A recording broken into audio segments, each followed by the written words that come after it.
Hey everybody, what is up? It is Dom here, back once again. We're going to be looking at a game called Before We Leave today. It is a peaceful civilization building game here. We're going to have our different islands of towns where we can explore, rediscover civilization, learn new tech, stuff like that. We're also balancing people that are out there in our city that are going to be flourishing, repopulating, they're going to be hungry, they're going to want jobs, stuff like that. They're going to want to return to their normal life there. Our people are called the peeps, so that is just completely perfect there in my opinion. There are a couple different scenarios there to start off there to get you started, but by hitting new game and just jumping in there, I did kind of like have a tutorial to teach me like along the way. Gives you different like missions and objectives to do there. So the challenge of this game is just rebuilding society. You're not gonna have to worry about zombies or bandits or nuclear threat or anything like that. The threat, so to say, is how will you survive and how will you balance these different tiles and pollution and, you know, keeping people, you know, not hungry and not thirsty, giving them all the resources they need to survive and keep growing, you know. There's a big old tech tree here that you guys can mess around with. Eventually getting oil power here for myself there, almost there to get steel, glass work, some fancy stuff there for us. Eventually I'll be able to upgrade these buildings, but if we click here, there's a whole bunch of stuff we can actually, you know, view. There's a breakdown of like the mood charts, seeing how happy people are, so you know I'm being overworked here, Mr. Jacob. You can see where his like daily path goes on. He goes from his home, and then he goes up to the elevator, and he's like, I gotta work at the iron mine, and then I gotta go back home, back to my family. So it's kind of cool there, seeing what the day in life everyone is like there. Like I said, this is the initial island that I've gone around and made this initial town on this island, but there is another island where I've colonized here on the desert. So what they have here is a bit different in terms of not all the resources to survive and thrive. So I have to actually transfer resources between the first island where they're flourishing, they got the forest, they got potatoes, everything, and I'll move them over to these guys in the desert who are like, hey, we don't really got much food, we're starving, you know, but they have tons and tons of just, you know, hidden stuff that we can discover here. They also have a different level of researching. So their research is known as like the red research, where the green research is the guys over here on this island, and that's, I guess, gonna be like our luscious forest research island compared to our desert island. I don't know if there's gonna be other research ones there, but I will say for like an hour into this game so far, just playing around, and you kind of lose track of time, honestly, because you're kind of just you can play this entire game, by the way, just by mouse. You don't even need to like touch your keyboard, which is pretty interesting there.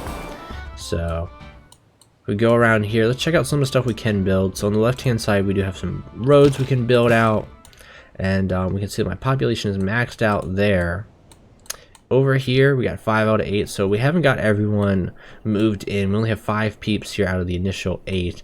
We probably could actually move some people over there if we wanted to, but most people probably want to live over here on this island, so to say. Check out some buildings. We got the explorer's hut where you can discover more of like the area around here. Got some housings, got some huts. I actually should probably put down some better housings probably there for these people. Literally the peep. There we go. We'll put 2 little houses over here beside each other. So yeah, I have the port and the shipwright area where you can construct different ships. We got the colony ships, scout ships, trade ships, stuff of that nature. On the top left, we can see what my current objective is. It's with the schools. Research and construct a school on your second island. I do actually have a school built on the first island, I believe, right over here, which will help us to increase our population, raising new peeps. However, over here, it's not really looking so great, so we still need to get those resources, bring over some tools. You can even see there's a lot of like flags here saying, hey, you can't build this. Let's see, where can we build the school at? I believe it's right here. I'm gonna put you right there. And so yeah, it's telling us, hey, we don't have enough wood, we ain't got enough tools, and we got enough stone. But eventually these people start running back and forth. The constructors will be like throwing the stuff in there and wanting to build that as quickly as possible. I believe oh, I already have a school that I was going to build over here, but they're missing wood. They just don't have no wood area. So that means I need to go down here and find where is our woodcutter. And I'll put him on this tile right here, honestly, because it's free. So you can go back and forth between that forest or one of these other tiles here. They tell you what each of these give you here. By demolishing them, they also give you different stuff here. A pile of boulders. We kind of want to go and demolish stuff like this because they're not as big as these forests here that, you know, reduce pollution. They also tell you about what bonuses they have. Some of these are just tiles that are just taking up spots, and you can just go and demolish them and get the resources. You can see that our peeps are going there and doing their thing, crushing them, knocking them down. There's also some things, like I said, you can discover, like the ancient technologies. There's like these rustling hulks, which are vast machines of the oblivion. Different mountain ranges there. Yeah, I definitely should have looked there before I started building 2 schools, but hey, that'll really help out the population in this little island here. Let's take another look here. Like I said, it is a very nice looking game, I'll say that. It's very aesthetically pleasing, and I lost myself, like I said, just playing this for an hour because you only need to use the mouse to play. You can use the keyboard if you want to. I don't believe, no, it didn't look like it has controller support. You probably could trick it, you know, with the Steam controller settings and all that. But if you just want to lay back and have a nice little game to play with just your mouse, which there isn't like too many of those, honestly, I'll say, then that's pretty interesting there. No green technology available. Uh-oh. Where's our green tech? We have a ton of it here, though. 242. Still need more red tech. We can bring the tech back and forth between these two here. So, got housing, got a pollution cleaner. Let's get the power started researching there.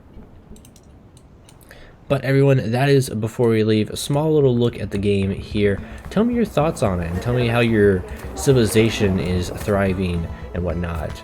Next time we look at this game, I think I'll hopefully be in a whole different planet, because I see there's stuff where generating different planets, create the seeds for how the world is going to generate there.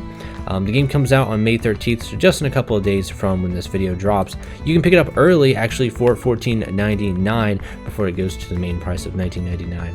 And definitely a shout out there to Team 17. You guys might have heard of them, actually. Look up some of the good games they've made there for showing me this game and letting me try it out there for you guys before it comes out. Everyone, keep it safe, and until next time we speak, peace out.